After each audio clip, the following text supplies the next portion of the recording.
أعوذ بالله السميع العليم من الشيطان اللعين الرجيم.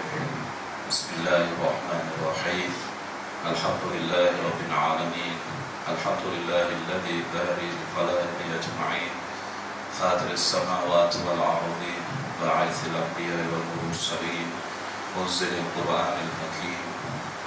والصلاة والسلام على أشرف الأنبياء والمرسلين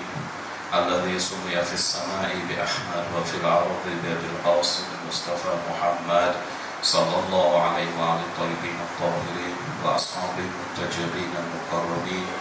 أما بعد أيها الناس اتقوا الله حق تقاته ولا تموتن إلا وأنتم مسلمون. พี่น้องผู้ศรัทธาที่รักทุกท่านขอพระเจ้าอัลลอฮฺซุบฮานะฮูวะตะอาลาในทุกๆความโปรดปรานทั้งหลายที่พระองค์ทรงประทานให้กับเราท่านไม่ว่าความโปรดปรานนั้นจะมาในรูปของการมีสุขภาพที่ดีหรือความเจ็บปวดหรือความป่วยไข้ก็ตามทั้งหลายทั้งปวงนั้นโดยกับพระเมตตาของอัลลอฮฺซุบฮานะฮูวะตะอาลาสิ่งใดก็ตามที่ได้บังเกิดในชีวิตของเราถ้าเราตั้งโจทย์และเข้าใจตนเองว่าเราเป็นมุมินเราเป็นผู้ศรัทธาที่ยึดมั่นต่ออัลลอฮฺซุบฮานะฮูวะตะอาลาทั้งหลายทั้งปวงนั้นเป็นการทดสอบแต่เมื่อใดก็ตามที่เรารู้ว่าตัวเรานั้นยังเป็นผู้ที่ขัดขืนต่อพระบัญชาใช้ของอัลลอฮฺซุบฮานะฮูวะตะอาลาอยู่ยังมีอีกหลายสิ่งหลายอย่างที่เรายังทำตัวไม่เหมาะสมในการเป็นบ่าวที่ดีของอัลลอฮฺซุบฮานะฮูวะตะอาลาสิ่งต่างๆนานาที่มันเกิดขึ้นกับชีวิตของเรานั้นก็คือสิ่งที่อัลลอฮฺซุบฮานะฮูวะตะอาลาทรงฮิดายะห์ทรงนำทางให้เราท่านทั้งหลายนั้นได้แก้ไขข้อบกพร่องของตนเองเบียดหินบุลทุกสิ่งทุกอย่างอยู่ในอุปาทของพระองค์ไม่ว่าอะไรก็ตามจะเกิดขึ้นในวิถีชีวิตของเราทั้งหลายนั้นบุคคลที่เป็นบ่าวที่ดีของอัลลอฮฺซุบฮานะฮูวะตะอาลาก็ต้องอัลฮัมดุลิลลาห์อยู่เสมอไม่มีอะไรเลยในโลกนี้ที่อยู่เหนืออำนาจการควบคุมของอัลลอฮฺซุบฮานะฮูวะตะอาลาไม่ว่าจะเป็นความสุขไม่ว่าจะเป็นความสุขหรือความทุกข์ไม่ว่าจะเป็นความมีหรือความจนไม่ว่าสุขภาพที่ดีหรือสุขภาพที่ไม่ดีไม่ว่าสิ่งที่เรามีความปรารถนาและเราได้รับมันมาหรือเราได้รับแต่สิ่งที่เราไม่ต้องการมันทั้งหลายทั้งปวงนั้นอยู่ในอุปถัมภ์ของพระองค์ทั้งสิ้นดังนั้นพี่น้องผู้ศรัทธาที่รักทุกท่านมีหน้าที่ในการทำตนให้เข้าใกล้ชิดอย่างอัลลอฮฺซุบฮานะฮูวะตะอาลามากที่สุดเท่าที่จะมากได้มีหน้าที่ในการปรับปรุงตนเองเพื่อให้เป็นบ่าวที่ดีของอัลลอฮฺซุบฮานะฮูวะตะอาลาเมื่อนั้นชีวิตของเราก็จะง่ายขึ้นชีวิตของเราก็จะเป็นชีวิตที่นับถอยหลังและมีคุณค่าที่สุดพี่น้องผู้ศรัทธาที่รักทุกท่านสิ่งหนึ่งที่เรากล้าหาญเราอาจหาญในการยืนยันว่าศาสนาเป็นที่รับรองในอัลลอฮฺซุบฮานะฮูวะตะอาลานั้นคืออิสลามคือศาสนาที่เจ้าของไม่ใช่ความคิดของมนุษย์เจ้าของคือพระผู้สร้างเจ้าของคือพระผู้มีอำนาจที่สุดเจ้าของคือพระผู้ทรงบันดาลเจ้าของคือผู้ทรงประทานทุกสรรพสิ่งทรงประทานทุกสิ่งทุกอย่างอันเป็นนิยามความโปรดปรานให้กับเราทั้งหลายนี่คือความแตกต่างระหว่างศาสนาอิสลามกับศาสนาอื่นใดทั้งหมดจุดตรงนี้อิสลามคือแนวคิดคือศาสนาที่ผู้เป็นเจ้าของหมายถึงอัลลอฮฺซุบฮานะฮูวะตะอาลามิใช่แนวคิดมิใช่บุคคลที่ได้ขัดเกลาตนเองในระดับหนึ่งและก็เป็นเจ้าของศาสนานั่นไม่ใช่สิ่งที่อิสลามบ่งบอกหรืออิสลามคิดว่านั่นคือความสมบูรณ์แบบที่สุดดังนั้นพี่น้องที่เราทุกท่านแต่ปัจจุบันปัญหาที่มันเกิดขึ้นเราทำให้เราท่านทั้งหลายต้องมานั่งคิดกันว่าเราท่านทั้งหลายจะแก้ไขปัญหาที่มันเกิดขึ้นถึงความไม่สมบูรณ์แบบของผู้ปฏิบัติตามหลักการศาสนาอย่างไรบ้างในขณะที่ความเชื่อของเรานั้นสมบูรณ์แบบอันยาวมาอัคมันตุลกุมดีนะกุมวะอัตมัมตุอะลัยกุมนิอะมะตีวะรอฎีตุลกุมุลอิสลามมะดีนะศาสนาของอัลลอฮฺซุบฮานะฮูวะตะอาลานั้นที่อัลลอฮฺซุบฮานะฮูวะตะอาลาได้ทรงประกาศว่าอัคมันตุลกุมดีนะกุมทรงทำให้ศาสนาของพวกเจ้านั้นสมบูรณ์แบบ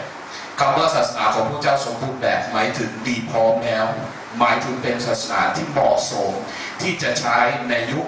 1,400 กว่าปีแล้วอีก 1,400 กว่าปีและอีก 1,400 กว่าปีจนวันกิยามะฮ์มานั่นคือศาสนาที่สมบูรณ์แบบวะรอฎีตุละกุมุลอิสลามมะดีนะศาสนาที่จะสมบูรณ์แบบได้นั้นต้องอยู่ในรูปของศาสนาที่เรียกว่าอิสลามเท่านั้นแต่คิดไปคิดมานั่งคิดนอนคิดมองดูพิจารณาดู เราก็ยังเกิดและเห็นความไม่สมบูรณ์ในศาสนาของเราอยู่ดีแต่ความไม่สมบูรณ์ในศาสนาของเรานั้นมิใช่อยู่ที่คำสอนมันอยู่ที่การปฏิบัติมันอยู่ตรงที่ว่าผู้ที่นับถือศาสนาอิสลามนั้นเขายังไม่สามารถปฏิบัติให้เห็นจริงได้และการปฏิบัติของเขาก็ยังไม่สามารถเชิญชวนให้บุคคลอื่นได้เห็นคุณค่าแห่งความสมบูรณ์ของศาสนาอิสลามได้นี่เป็นโจทย์ใหญ่ที่สุดโจทย์ใหญ่ที่สุดที่ผมย้ำกับพี่น้องผู้ศรัทธาที่รักทุกๆคนว่าไม่ต้องไปค้นหาอะไรมั่นใจได้100%ถ้าพูดเช่นนี้ไม่ใช่หมายถึงบังคับไม่เชื่อนะครับลาอิกรอฮ์ฟิดดีนไม่มีการบังคับกันในเรื่องราวของศาสนาแต่หมายถึง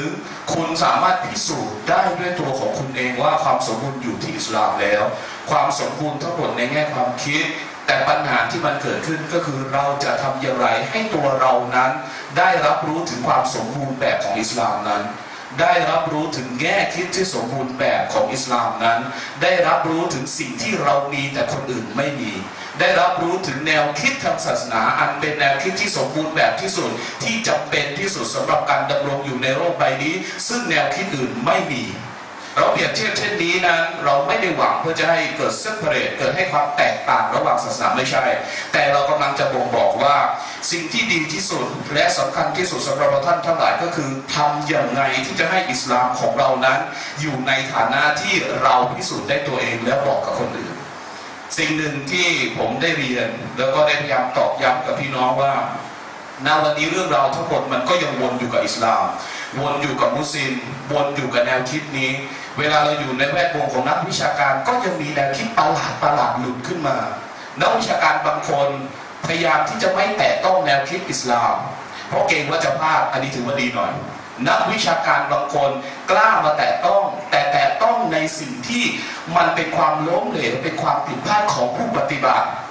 และเขาอาจจะอธิบายในทางที่ดีก็ยังดีกว่า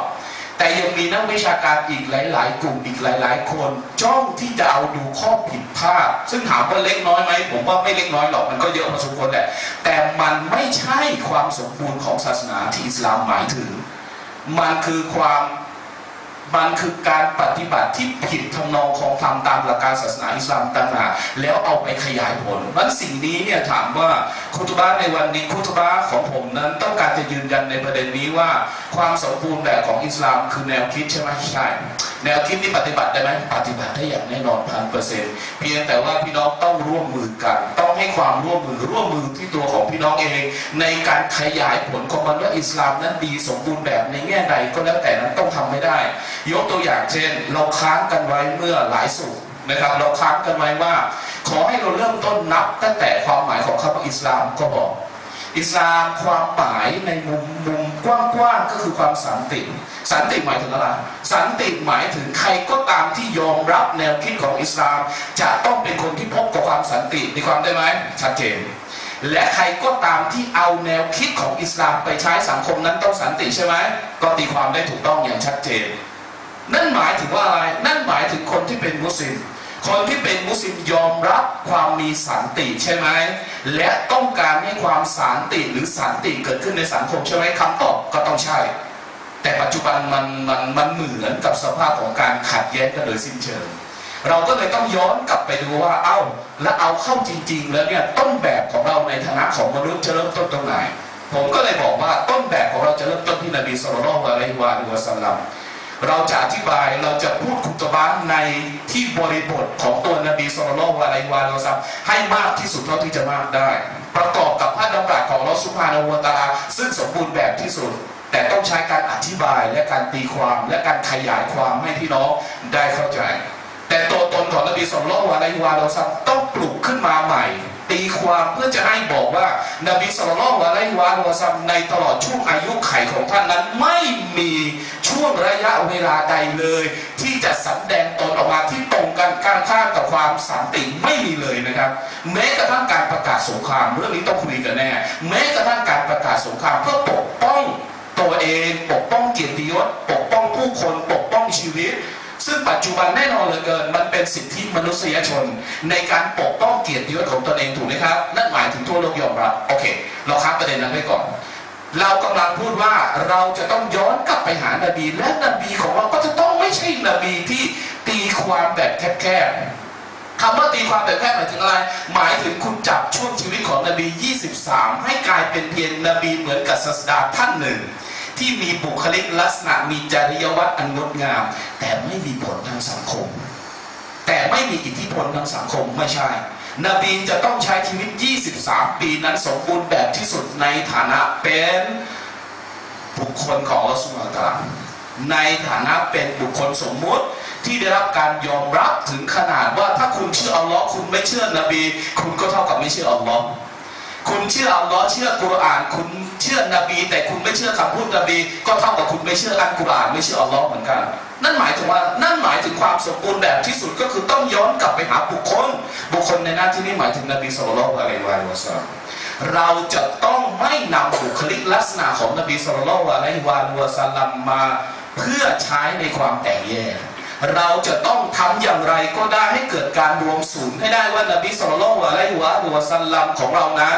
ถึงแม้จะก่อนอายุ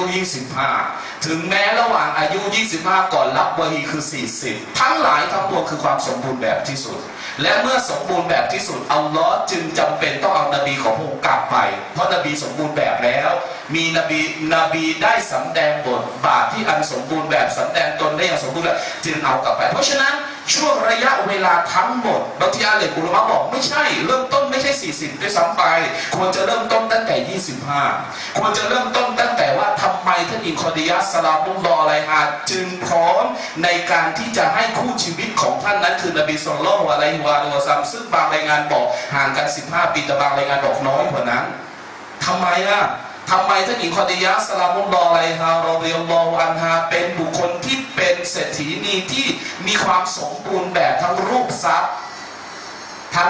และทรัพย์คือสมบูรณ์แบบในฐานะที่เป็นผู้หญิงเก่งผู้หญิงที่มีความสามารถที่สุดผู้หญิงที่ดีที่สุดในอาหรับยุคนั้นทำไมถึงต้องย้อนนั่นหมายถึงว่าคุณต้องย้อนกลับไปดูว่าท่านหญิงคอดียะห์ยอมรับนบีที่เพิ่งต้องถือว่าเป็นวัยเบญจเพส25ปีนั่นหมายถึงต้องสุดยอดแล้วถูกไหมครับท่านหญิงคอดียะห์สลามุลลอฮุอะลัยฮานั้นได้รับการร้องขอพูดง่ายมีการขอแต่งงานพูดง่ายมีการขอแต่งงานว่าถ้าได้สมรสกับท่านหญิงคอดียะห์จะเป็นเขาเรียกอะไรเป็นเกียรติยศประจำตัวประจำตระกูลของผู้ชายคนนั้นเลยก็ว่าได้แต่เรื่องท่านนบีศ็อลลัลลอฮุอะลัยฮิวะซัลลัมนั่นหมายถึงสามารถย้อนกลับไปได้ส่วนหนึ่งเรากำลังพูดถึงว่าเวลานบีนะครับเวลาเราอยู่ในสังคมเนี่ยเราชอบแยกอย่างนี้แต่ขอให้เป็นการแยกเชิงเขาเรียกตามหลักวิชาการแยกตามสังคมศาสตร์ก็แล้วกันหมายถึงจำเป็นต้องแบ่งกลุ่มคนออกไปเพื่อจะง่ายต่อการทำความเข้าใจไม่ใช่แยกสังคมออกมาเพราะจะบอกอันนี้สูงอันนี้ต่ำอันนี้ดีอันนี้ไม่ดีไม่ใช่นะครับเราสามารถบอกเวลาเราจะอยู่ในกลุ่มชนหนึ่งเราจะอยู่กับคนที่รัก2เราจะอยู่กับคนที่เกลียด3เราจะอยู่กับคนที่ไม่รักไม่เกลียดไม่สนใจสังคมมันจะเป็นอย่างนี้เวลาเราอยู่ในสังคมเมื่ออยู่กับคนที่รักมันง่ายคือพูดอะไรมันก็ฟังพูดอะไรมันก็เชื่อ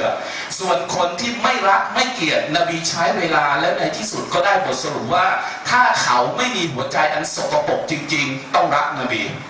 แต่โจทย์ที่ยากที่สุดและเป็นโจทย์ที่จะต้องเอามาตีความและอธิบายกันจนกระทั่งทุกวันนี้นบีอยู่กับศัตรูยังไงต่างหากนบีอยู่กับศัตรูยังไงศัตรูจึงต้องซิโรลาบในทางกลับกันเมื่อเอาบุคลิกของนบีมาตีว่านบีอยู่กับศัตรูยังไงจึงทำให้ศัตรูซิโรลาบแล้วทำไมเราอยู่กับศัตรูอิสลามไม่ได้ทำไมเราไม่สามารถใช้ชีวิตกับคนที่เรียกว่าเป็นศัตรูไม่ได้ทั้งนั้นที่แน่นอนเหลือเกินคนที่ประกาศการต่อต้านนบีศ็อลลัลลอฮุอะลัยฮิวะซัลลัมเราพูดภาษาของเราผมเคยวิเคราะห์ให้ฟังแล้วว่าอย่าลืมนะครับอย่าว่าแต่การประกาศจะเป็นศัตรูต่อนบีเลยเวลาคุณพูดต่อหน้านบีคุณขึ้นเสียงสูงกว่านบีสักเดซิเบลนึงก็ฮารามแล้วคือฮารามนะครับฮารามหมายถึงข้อต้องห้ามหมายถึงสมมติเราตีความต่อไปนรกโอเคเราตีความต่อไปว่าที่อยู่คือนรกนั่นหมายถึงนบีได้รับการปกป้องถึงขนาดนั้นว่าคุณไม่มีสิทธิ์กับนบีอย่าว่าแต่การนั่งเลยนะครับว่าแต่การเสียงก็คุณก็ขึ้นเสียงสูงต่อนบีไม่ได้ถ้านบีพูดเสียงระดับนี้คุณไม่มีทางที่จะพูดเสียงสูงกว่านบีฮารามนั่นหมายถึงบุคลิกลักษณะเช่นนี้ใช่ไหมแต่ทำไมอยู่กับศัตรูได้โน้มน้าวศัตรูส่วนหนึ่งซึ่งหัวใจของเขาไม่ได้สกปรกแต่กำเนิดยอมรับอิสลาม แต่ในขณะเดียวกันคนที่ศัตรูโน้มน้าวจนถึงขนาดนั้นในที่สุดแล้วหัวใจของเขาสกปรกนบีทำเต็มที่แล้วอัลลอฮ์จึงบอกว่าเจ้าก็ไม่ใช่คนที่สามารถฮิดายะห์ใครได้นั่นคือบทสรุปหมายถึงนบีทำเต็มที่และสมบูรณ์แบบแต่นบีเริ่มต้นทำยังเริ่มต้นทำโจทย์ใหญ่ถามว่าแล้วทำไมณวันนี้อยู่กับใครก็ตามที่มันเป็นศัตรูอิสลามสมมติว่าเรากำลังตีความว่าศัตรูอิสลามทำไมเราอยู่ไม่ได้คำตอบคืออะไรคำตอบก็คือนั่นหมายถึงเราเคยใช้บุคลิกลักษณะของนบีในการเผชิญหน้ากับศัตรูแล้วหรือยังนี่คือโจทย์ใหญ่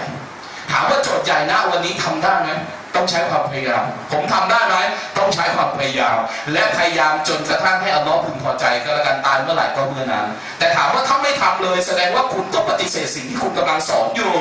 ว่านบีใช้บุคลิกนี้ต้องใช้บุคลิกอย่างนี้และแต่ถามว่าหัวใจของเรามันเปรียบเทียบกับนบีไม่ได้นบีสูงส่งมากแต่หมายถึงนบีก็เป็นมนุษย์นะหมายถึงคุณก็เรียนรู้ได้หมายถึงคุณก็เดินไปได้แต่เพียงแต่ว่าจะถึงหรือไม่ถึงนั่นอีกประเด็นหนึ่งแต่หมายถึงคุณต้องทำเอาพูดง่ายๆคุณต้องทำเป็นสุนนะที่ต้องทำแล้วสุนนะในการวางตรงในลักษณะทำนองนี้เป็นวาญิบด้วย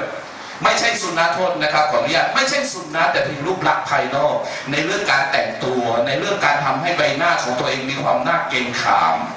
แต่งตัวสะอาดสะอ้านสำแดงอันนั้นเป็นรูปลักษณ์ส่วนหนึ่งแต่ส่วนที่สำคัญที่สุดคุณจะทำอย่างไร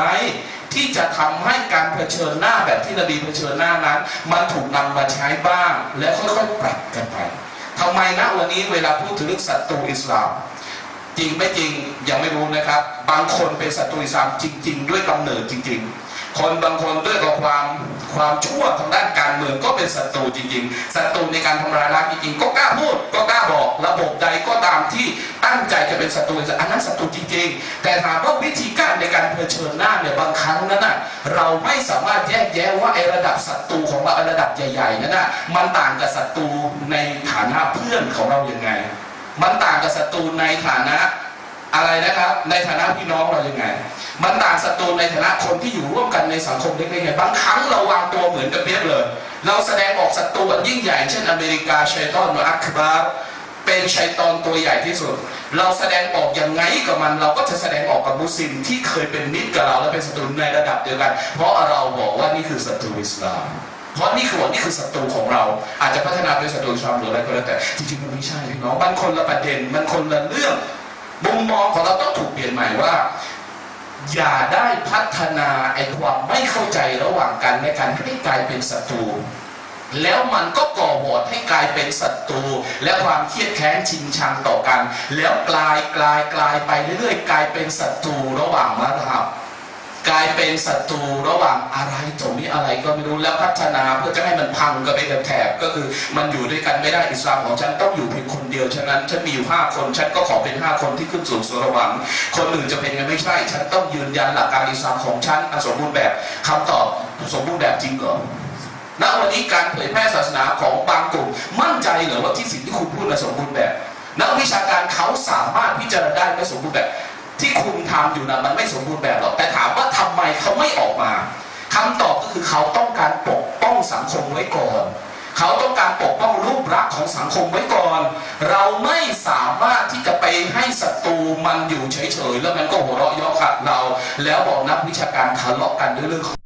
เข้าใจไหมครับผมสื่อมา3-4 อาทิตย์ต้องการยืนยันตัวนั้นว่าเราทะเลาะกันด้วยเรื่องนั้นเราทะเลาะกันด้วยเรื่องสุนนะนบีเราทะเลาะกันด้วยเรื่องโทษนะครับขออนุญาตใช้คำว่าขี้ปะติ๋วความแตกต่างทางด้านมัซฮับในทัศนะผมเรียกว่าขี้ปะติ๋วสำหรับคนที่เป็นนักวิชาการมองออกเลยว่ามันธรรมดามากโอเคย้อนกลับไปทั้งหมดต้องคิดร่วมกันว่าณวันนี้วิธีการแก้ไขปัญหาดีที่สุดจะต้องทำไงยึดตัวตนของนบีเป็นหลักก่อนว่านบีสำแดงยังไงเราถึงองค์การหนึ่งที่อัลลอฮฺซุบฮานะฮูวะตะอาลาได้ลงองค์การเอาไว้และบอกให้เป็นแนวทางของนบีศ็อลลัลลอฮุอะลัยฮิวะซัลลัมในการเผชิญหน้ากับศัตรูอัลลอฮฺซุบฮานะฮูวะตะอาลาใช้คำว่าวะลาตัสตะวิลฮัสนะตุวะลัสซัยยะห์อันนี้ขอเก่าต่อนิดนึงนะครับวะลาตัสตะวิลฮัสนะตุวะลัสซัยยะห์ความดีงามนั้นไม่อาจเท่าเทียมกับความชั่วช้าได้ชั่วร้ายได้ก็ไม่ต้องไปเสียเวลาอธิบายมากมายหมายความว่าอะไรหมายความว่าความดีกับความไม่ดีพี่น้องเห็นไหมพฤติกรรมของนักการเมืองดีไม่ดีเนี่ยไม่ต้องไปบอกเลือกข้างไม่เลือกข้างมันเห็นชัดเจนพอออกไอ้นี่ไม่ดี ถึงแม้คุณจะใช้สีข้างเข้าถูเนี่ยไม่ดีแน่นอนคือชัดเจนมากสมมติว่าเราชอบเราก็เก็บไว้ใจผมแต่มันไม่น่าทำอย่างนี้ถูกไหมถ้าเราเลือกข้างเราบอกมันไม่น่าทำอย่างนี้นั่นหมายถึงอิสลามตลาดที่ว่าไอ้ดีไม่ดีเนี่ยชัดเจนพี่น้องมันชัดเจนด้วยตัวของมันเองมันคือมาตรฐานอิสลามเป็นแนวคิดที่ไม่ได้เจาะอยู่กับคุณลักษณะดีไม่ดีนะครับแต่อิสลามบอกจะดีหรือไม่ดีอัลลอฮ์ต้องบอกก่อนถ้าอัลลอฮ์บอกตรงนี้ดีแสดงว่าดีถ้าอัลลอฮ์บอกว่าที่คนทั่วไปคิดว่าดีอัลลอฮ์บอกไม่ดีเราก็จะบอกไม่ดีนี่คือศาสนาที่มีเจ้าของแต่ถ้าเป็นศาสนาของเราเองศาสนาที่ถูกพัฒนาโดยศาสดาที่เป็นมนุษย์แล้วอาจจะบอกว่าอะไรเฮ้ยคุณงามความดีตรงนี้ดีนะแต่คุณไม่เห็นดีด้วยก็ไม่เป็นไรตรงนี้ไม่ดีนะคุณไม่เห็นดีด้วยก็ไม่เป็นไรคุณก็ไม่ต้องอิสลามบอกไม่ใช่อิสลามบอกความดีงามกับความไม่ดีนั้นมันเป็นฟิตรอมันเป็นธรรมชาติดั้งเดิมคือทุกคนก็เข้าใจอย่าไปเสียเวลากับมันมากผมที่ความนี้อย่าไปเสียเวลากับมันมากแต่ส่วนตรงนี้เนี่ยประเด็นเยอะมากขออนุญาตพูดนะครับขออนุญาตพูดประเด็นเยอะมากไอ้เรื่องที่คุณกำลังอธิบายกันอยู่ในสังคมไอ้สี่ช่องทั้งหลายไอ้อะไรนะครับไอ้โทรทัศน์ทั้ง4-5 ช่องทั้งหลายแหละที่กำลังจะอธิบายว่าเฮ้ยของฉันนี่ฮาสนะนะของแกนี่ไซยีอะของฉันเนี่ยดีที่สุดไซยีอะต้องปกป้องบังเอิญเมื่อวันศุกร์เปิดนะครับซึ่งมันไม่ชอบเปิดเลยแต่พอเปิดแล้วบังเอิญได้ยินไม่ได้เราต้องรักษาสุนนะของนบีทุกอย่างที่ทำเราจะต้องไม่ทำให้เราจะต้องบอกว่าเขากำลังลงนรกนะหมายถึงมุสลิมกำลังลงนรกถ้าไม่ปฏิบัติอย่างที่เขาบอกมุสลิมกำลังลงนรกไอ้อย่างที่คุณบอกเนี่ยผมก็บอกได้แต่ผมก็ไม่เชื่อหรอกสิ่งที่คุณพูดมันถูกต้องผมเป็นนักวิชาการผมไม่เชื่อหรอกแต่ถามว่าทำไมคุณกล้าหาญเพราะอะไรเพราะคุณคิดว่าไอ้ดีไม่ดีเนี่ยคนอื่นไม่เข้าใจไงคนอื่นไม่สามารถรับรู้ได้ฉันต้องบอกก่อนว่าอันนี้ดีอันนี้ไม่ดีนี่คิดในแง่มุมศาสนาอย่างเดียวนะครับแง่มุมของการปฏิบัติตามหลักศาสนาผมถึงบอกบรรดาอาลิมทั้งหลายแหละที่ไม่มีการพูดเขาไม่ต้องการให้มันแตกกันอีกแล้วแต่ต้องการอธิบายในกลุ่มของตนเองที่ผมอธิบายได้ผมก็จะอธิบายอย่างนี้ว่าพี่น้องทุกท่านไอ้ความดีกับความไม่ดีในส่วนตัวนี้ไม่ว่ามันจะซ่อนอยู่ในอะไรก็แล้วแต่มันมีมาตรฐานของการคิดมันมีมาตรฐานของการวินิจฉัยมันมีมาตรฐานในความถูกต้องและพิจารณามันมีฟารุกของมันฟารุกหมายถึงตัวแบ่งแยกนั้นพี่น้องอย่าไปกังวลอะไรมากส่วนสำคัญที่ผมอยากให้ดูองค์การต่อมาสำคัญกว่าอิดฟะบิลลาติฮิอัฮซันถ้าคุณคิดว่ามันไม่ดีหมายถึงอะไรบ้างไม่ดีหมายถึงบุคลิกลักษณะที่ไม่ดีหมายถึงแนวคิดทางศาสนาที่คุณคิดว่ามุสลิมส่วนใหญ่ลงนรกทั้งหมดมีเพียงอิบนุตัยมียะห์เท่านั้นที่ขึ้นสู่สวรรค์มีอิบนุกอยยิมอัลญาซีเท่านั้นที่ขึ้นสู่สวรรค์คนอื่นตกนรกทั้งหมดที่ผมเอ่ยมานี่เป็นนักวิชาการระดับใหญ่นะครับที่เขาชื่นชมกันนักหนาผมก็อธิบายว่าไม่ใช่ถ้าสมมุติคุณบอกว่าบุคลิกลักษณะของคนหนึ่งไม่ดีเดี๋ยวดูความหมายขององค์การต่อมาถ้าคุณคิดว่าแนวคิดทางศาสนาของเขาใช้ไม่ได้ไม่ถูกต้องหลงทางวอลาลุนบูบีและทำไมไม่มีวิธีการตอบโต้แบบที่อิสลามต้องการตอบโต้ทำไมคุณตอบโต้ด้วยกับไซยาล่ะทำไมไม่ตอบโต้แบบกุรอานใช้คำว่าอิดฟะบิลลาติฮิอัฮซันจงตอบโต้ด้วยสิ่งที่ดียิ่งกว่าทำไมคุณไม่ทำทำไมคุณตอบโต้ด้วยการประนามใครก็ตามที่เห็นต่างกับคุณเห็นแนวคิดต่างกับคุณจะอะไรก็แล้วแต่คุณอดรนทนไม่ได้คุณบอกต้องเหมือนฉันทั้งหมดทำไมคุณอดรนทนไม่ได้คุณคิดว่าอิสลามของคุณมันแคบขนาดนั้นเหรอเป็นนักวิชาการที่เรียนศาสนามาเท่าไหร่ก็ไม่รู้ผมเรียนมาเกือบ30 ปีผมก็กำลังจะบอกว่าไอ้ที่คุณกำลังทำอยู่มันใช่เหรอโอเคไม่ใช่แสดงว่าต้องตอบโต้ได้อะไรอิดฟาบิลและทีฮิอัฮซันตอบโต้ในสิ่งที่ดีกว่าหมายถึงถ้าเราเห็นบุคลิกของเพื่อนเราและเห็นบุคลิกของพี่น้องเราและเห็นบุคลิกของคนรอบข้างเราและเห็นบุคลิกของมักบูมของเราและเห็นบุคลิกของเขาบรรดามุสลิมทั้งหมดไม่ดีคุณจะทำยังไงอันที่หนึ่งต้องตีโจทย์ก่อนเขาไม่ได้หลงทางเขาไม่ได้หลงผิดเขาไม่ได้ต้องลงนรกเขาไม่ต้องเดินลงนรกเขาไม่ใช่คนชั่วขนาดนั้นที่เปลี่ยนแปลงไม่ได้แต่ทำยังไงที่จะให้เขารับรู้ว่าอะไรคือที่ดีกว่าต่างหากอะไรคือที่ดีกว่าทำตรงนั้นอิดฟาบิลลาติฮิอัฮซันนี่คือการตอบโต้ที่ดียิ่งกว่าไฟลัลลดีบัยนะกะวะบัยนะฮูอะดาวะตุนกะอันนะฮูวะลียุนฮะมีมอัลเลาะห์ซุบฮานะฮูวะตะอาลาตรัสต่อเลยว่าถ้าทำตามที่พระองค์บอกผลคืออะไรฟาอิดัลลดีบัยนะกะวะบัยนะฮูอะดาวะสมมุติมันมีความเป็นศัตรูตรงเกลียดจงชังกันในระหว่างพวกเจ้าแล้วผลของมันจะตรงกันข้ามกับสิ่งที่ชัยฏอนต้องการกะอันนะฮูวะลียุนฮะมีมพวกเจ้าจะกลายเสมือนเป็นมิตรแท้ต่อกัน หมายถึงว่าลองทำตัวนี้เราคิดว่านี่คือศัตรูตัวฉกาจของเราแล้วแหละเปลี่ยนใหม่แทนที่จะโต้ตอบกันแทนที่จะเอาความชั่วความเลวร้ายมาเปิดเผยทำแต่สิ่งที่ดีๆเผชิญหน้าแต่สิ่งที่ดีๆนำเสนอแต่สิ่งที่ดีเดี๋ยวจะมีการอธิบายอีกเยอะนะครับตอนนี้แค่อธิบายแค่อายะนี้อายะเดียวนั่นหมายความว่าอัลลอฮฺซุบฮานะฮูวะตะอาลาตรัสเมื่อพระองค์ตรัสแสดงว่าผลของมันต้องเป็นจริงดังนั้นเป็นวาลียุทฮาบีมเป็นมิตรแท้ตัวนี้ใช้คำว่าเป็นเสมือนมิตรแท้วาลีด้วยแล้วก็เป็นฮามีมด้วยเป็นมิตรแท้เป็นมิตรที่สนิทมากๆเลยศัตรูตัวนั้นแหละเพราะฉะนั้นแยกแยะก่อนให้มันเป็นถามว่ามันมีในองค์การของอัลเลาะห์ซุบฮานะฮูวะตะอาลาตรัสถึงชัดเจนนะครับว่าศัตรูที่นบีเผชิญเนี่ยไม่ใช่ศัตรูในฐานะพี่น้องกันนะครับเป็นศัตรูของบรรดาผู้ตั้งภาคีที่ตั้งใจฆ่านบีในวันที่นบีกำลังจะฮิจเราะห์ใช่ไหมมาล้อมกรอบบ้านของนบีและให้ท่านอาลีรอฎิยัลลอฮุอันฮุกะรรมัลลอฮุวะจฮะต้องนอนที่เตียงของท่านและก็เข้าใจผิดนั่นฆ่ากันแล้วนะครับหมายถึงตั้งใจจะฆ่านบีตอบโต้ด้วยวิธีไหนนบีตอบโต้โอเคเมื่อทุกสิ่งทุกอย่างมันจบตรงนี้ถอยก่อนเดินหน้าไปสู่สิ่งที่ดีกว่าก็เดินหน้าไปสู่สิ่งที่ดีกว่าชัดเจนนะครับวะลียุนะวะมายุลักกอฮาอิลลัลลดีนัสซอบารูแต่เรื่องที่พูดง่ายไหมไม่ง่ายนะครับที่ผมพูดในทุกเวทีหรือพูดคุณว่ามันไม่ได้ง่ายเพราะในกุรอานก็ใช้คำว่าไม่ง่ายวะมายุลักกอฮาอิลลัลลดีนัสซอบารูใครไม่มีใครที่ยอมรับความดีงามและได้รู้จักบุคคลผู้ซึ่งต้องมีความอดทนมันไม่ง่ายไงไม่ง่ายแต่จำเป็นต้องพูดไม่ง่ายแล้วไม่พูดก็พังสังคมหน้าวันนี้สังคมมุสลิมมันจะพังเพราะสิ่งต่างๆนานาเหล่านี้ก็คือเราเป็นศัตรูกับทุกคนแม้กระทั่งศัตรูกับตัวเองเราเป็นศัตรูกับทุกคนเราเป็นผู้อาถรรพ์มากมุสลิมมีความอาถรรพ์มากอยู่ในพื้นที่ใดก็ตามพร้อมจะเป็นศัตรูไม่พร้อมจะเป็นมิตรกับใครเลยตรงข้ามกับที่ยะกุรอานกล่าวชัดเจนแต่ต้องใช้ความอดทนเดี๋ยวคราวหน้าอธิบายต่อวะมายุลักกออิลาดูฮาซินอาซีมแต่จำไว้นะบุคคลที่ยอมรับการงานนี้ได้เขาต้องฮาซุนอาซีมถือว่ามีโชคอันใหญ่อยู่ฮาซุนอาซีมหมายถึงมีโชคหมายถึงอะไรเป็นบุคคลที่โชคดีในการดำเนินชีวิตในดุนยาเนี่ยอีก2 วันหวยออกใช่ไหมครับไม่ต้องรอโชคอย่างนั้นฮาซุนอาซีมไม่ต้องรอโชคอย่างนั้นแต่เนี่ยคือคนที่สามารถตัดตัวนี้ได้ใช้เวลาแต่ต้องทำให้ต้องทำแค่นั้นเองจะไปสิ้นสุดเมื่อไหร่ไม่รู้ขอเวลายังไม่จบก็อย่าเพิ่งตายแต่ถ้าตายก่อนจบก็ถือว่าเราได้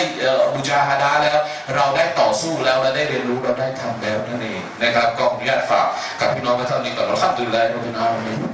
อัลลอฮุมะศ็อลลิซัยยิดนามุฮัมมัด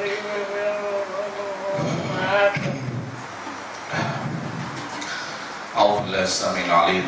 من الشيطان اللعين الرجيم بسم الله الرحمن الرحيم الحمد لله رب العالمين الحمد لله الذي هدانا لهذا وما كنا لنهتدي لولا هدانا الله والصلاة والسلام على أشرف الأنبياء والمرسلين الذي سمي في السماء بأحمد وفي الأرض بأبي القاسم المصطفى محمد صلى الله عليه وآله نشهد أن لا إله إلا الله وحده لا شريك له ونشهد أن محمدا عبده ورسوله المرتجى أرسله بالهدى ودين الحق ليظهره على الدين كله ولو كره المشركون أما بعد أيها الناس اتقوا الله พี่น้องผู้ศรัทธาที่รักทุกท่านตักวาคือความจำเป็นและสิ่งที่สำคัญที่สุดสำหรับชีวิตเราทั้งหลายไม่ว่าพี่น้องจะอยู่ในสถานะใดในวงเวลาใดในชนชั้นใดของสังคมอยู่ในสภาพดีไม่ดีมีสุขหรือไม่มีสุขสิ่งที่สำคัญที่สุดก็คือตักวาต้องอยู่กับตัวเราตักวาความเกรงกลัวอัลลอฮฺซุบฮานะฮูวะตะอาลาความยำเกรงต่ออัลลอฮฺซุบฮานะฮูวะตะอาลานั้นจะเป็นตัวบ่งบอกกับพี่น้องว่าพี่น้องจะรอดในดุนยานี้หรือไม่รอดวิธีคิดสมมุติในด้านเศรษฐกิจพี่น้องไม่รอดในด้านเศรษฐกิจพี่น้องไม่รอดแต่ในเรื่องของอีหม่านในเรื่องความศรัทธารอดพี่น้องก็ถือว่าชีวิตดุนยาจบลงด้วยเศรษฐกิจไม่ดีแต่ชีวิตในอาคิเราะห์ซึ่งเป็นนิรันดร์รอดแต่ถ้าสมมติเอาทั้ง2 อย่างมารวมกันไม่รอดทั้งคู่เศรษฐกิจก็ไม่รอดอีหม่านก็ไม่รอดก็คือไม่มีตักวามันก็พังทั้งคู่ถูกไหมครับคุณต้องเอาแน่หนึ่งสมมุติว่าณวันนี้มันยังตัวนั้นอยู่อย่างที่ผมอธิบายในคุตุบะห์แรกก็คือในเรื่องของการทดสอบในเรื่องของการฮิดายะห์ให้เราเห็นทางที่ถูกต้องเราไม่เข้าใจตัวนั้นก็ขอให้พี่น้องอย่าทำลายอีหม่านของตนเองด้วยกันไม่มีตักวาเลยจะยากจนก็ขอยากจนแบบคนมีตักวาจะอยู่ในสถานะของสังคมใดก็ตามเป็นสถานะทางสังคมที่ไม่ดีสักเท่าไหร่ก็ขอให้มีตักวาในทางกลับกัน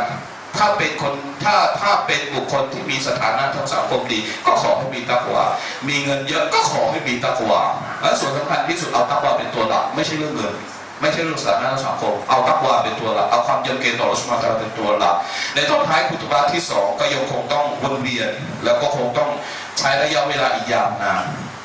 สังคมมุสลิมยังเป็นสังคมที่แตกไม่มีชิ้นดีอยู่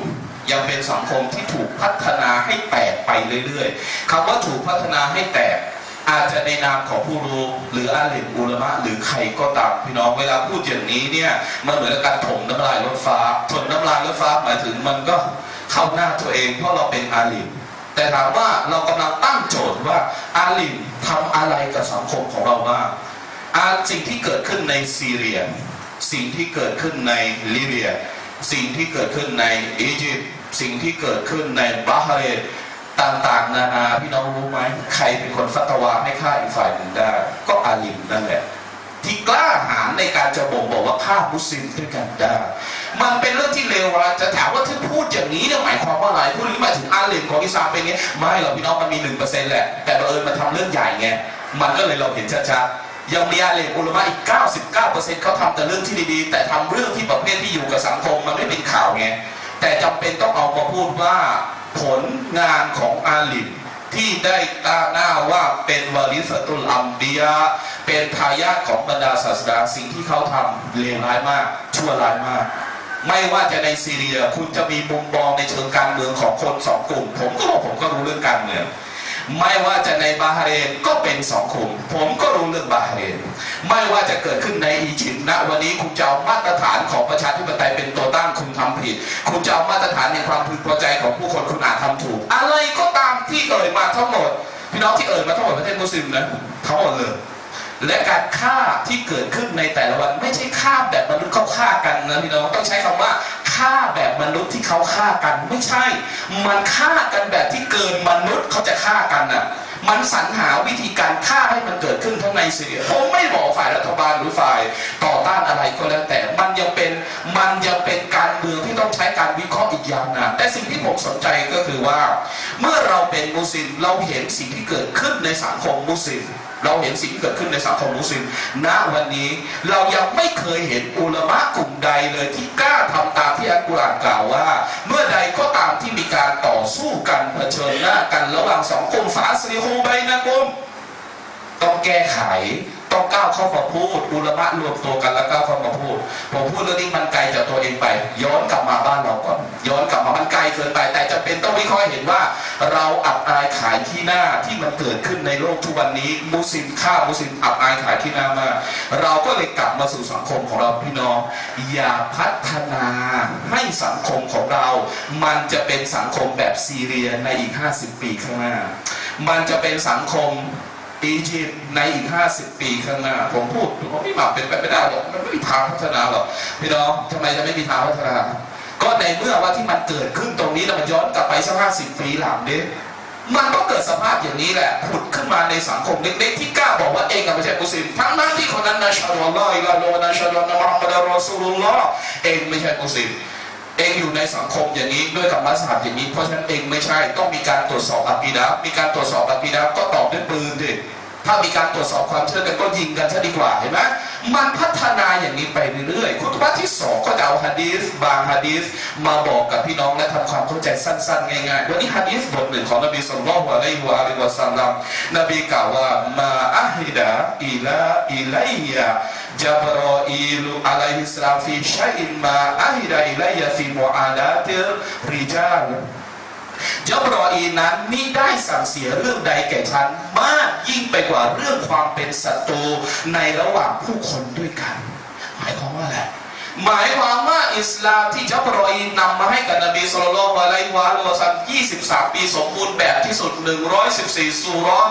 30ยุสอายะห์จะ 6,000 กว่าหรืออะไรก็แล้วแต่เกิดว่าไม่จำเป็นต้องสั่งมากมายแต่สั่งเรื่องที่จะทำลายองค์การทั้งหมดที่ถูกกล่าวมาทั้งหมดก็คือเรื่องความเป็นศัตรูในระหว่างผู้คนทั้งหลายเพราะเมื่อใดก็ตามที่สังคมเกิดการสร้างความจงเกลียดจงชังและเป็นศัตรูกันหมายความว่าไอ้องค์การ 6,600 กว่าอายะห์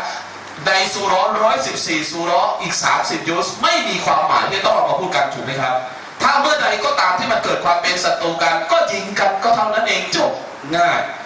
มันยิงกันเนี่ยมันกาเฟรไม่ใช่มุสลิมแต่ณวันนี้มุสลิมก็เอาแบบฉบับของกาเฟรยาฮิลิยะในยุคนั้นมาแล้วถามว่าเจ็บปวดไหมผมพูดเพื่อต้องบอกว่าเราไม่มีหน้าที่เข้าไปยุ่งมากมายในซีเรียในลิเบียในอียิปต์แต่เรามีหน้าที่ทำอย่างไรที่จะให้สังคมของเราไม่มีวี่แววของสิ่งที่จะเกิดขึ้นอีก50 ปีข้างหน้านั่นเองสิ่งที่พี่น้องจำไว้นั่นคือมูอาดาตหรืออาดาวะนั่นเองคือความเป็นศัตรูต่อกันนั้นต้องเกิดขึ้นไม่ได้ไม่พอใจก็เงียบๆก่อนใจเย็นอย่าพึ่งปะทะอย่าพึ่งเวลาปะทะเนี่ยมันจะสร้างอารมณ์ขึ้นมันจะสร้างความรู้สึกขึ้นให้มันจงเกลียดจงชังต่อกันนะครับก็ขออนุญาตฝากไว้อินชาอัลลอฮ์ถ้าเราสุภาพตาลาให้สุขภาพดีต้องเจอกันใหม่และต้องได้คุยต่อได้ขยายความต่อคุยเรื่องนบีศ็อลลัลลอฮุอะลัยฮิวะซัลลัมไปเรื่อยๆแล้วเอากระเทาะไอ้บุคลิกลักษณะที่ไม่ควรจะเป็นสำหรับเราท่านทั้งหลายมาพูดและพี่น้องก็ต้องมีหน้าที่ในอะติยุนนาซีฮะเมื่อเตือนแล้วก็ควรจะฟังร่วมกันแล้วก็ปฏิบัติร่วมกันในอัลฮัมดุลิลลาฮิร็อบบิลอาลามีนอินนัลลอฮฺมะลาอิกะตุฮุศ็อลลูนอะลันนบียาอัยยุฮัลลซีนาอามานูศ็อลลูอะลัยฮิวะซัลลิมูตัสลีมาอัลลอฮุมะศ็อลลิวะลิลฮุจญะตุลฮัสซันศ็อลลัลลอฮุอะลัยฮิวะอะลาอาบะฟิอัลลิซาฟิกุลิซาลิวะฮาฟิซวะกออิดวะนาซิรวะดะลีลวะอินาฮัตตาตุสกินุฮารัฎะกะตะวะอันวะตุมะตุฟิราตวิลาอัลลอฮุมะฟิลมุสลิมีนวัลมุสลิมาตวัลมุอ์มินีนวัลมุอ์มินาตอัลอะฮยามินฮุมวะนัมวาตบิบัยนะวะบัยนะฮุมบิลค็อยรอตอัลลอฮุมะศ็อลลิซัลวัลมุสลิมีนวะอัฟฎัลกุฟฟาร์والمنافقين والسينس ربنا تقبل دعاءنا ربنا اغفر لنا وارحمنا انت خير الراحمين ربنا آتنا في الدنيا حسنة وفي الآخرة حسنة وقنا عذاب النار وصلى اللهم على محمد وعلى آله الطاهرين ربنا آتنا في الدنيا حسنة وفي الآخرة حسنة وقنا عذاب النار آمين يا رب العالمين بسم الله الرحمن الرحيم قل والله الله الصمد لم يلد ولم يولد ولم يكن له كفوا أحد صدق الله العظيم والسلام عليكم ورحمة الله